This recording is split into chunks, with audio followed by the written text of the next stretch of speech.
Hey, welcome back to another video of Tech Basics. Today we're going to show you how to log into your central bank account.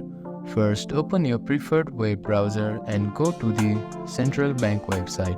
You can do this by typing centralbank.com into the address bar and hitting enter. Once you are on the home page, look for the login button, usually located at the top right corner of the screen. Click on it.